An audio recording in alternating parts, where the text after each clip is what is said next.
લોકસભા 2024ની ચૂંટણીની તૈયારીઓ થઈ ગઈ છે। દરેક રાજનૈતિક પાર્ટી પોતાના પ્રયાસમાં લાગી છે અને સક્રિય બની છે। ત્યારે ભાજપ દ્વારા લોકસભા 2024ની ચૂંટણીના ઉમેદવારો માટે સેન્સ પ્રક્રિયા લેવાનો પ્રારંભ કરવામાં આવ્યો છે। આજે ગાંધીનગરમાં બપોર બાદ આ સેન્સ પ્રક્રિયા લેવાનો પ્રારંભ થશે।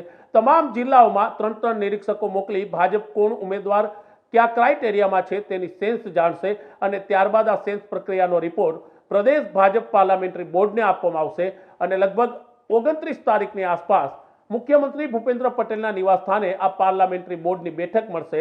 તેમાં સેન્સ પ્રક્રિયાના રિપોર્ટ ઉપર વિચાર કરવામાં આવશે અને ત્યારબાદ તેમના નામ કેન્દ્રીય ભાજપા નેતૃત્વને મોકલવામાં આવશે। માનવામાં આવે છે કે આ મહિનાના અંત સુધીમાં ભાજપા પોતાનું પ્રથમ લિસ્ટ એટલે કે યાદી જાહેર કરે તેવી સંભાવના છે।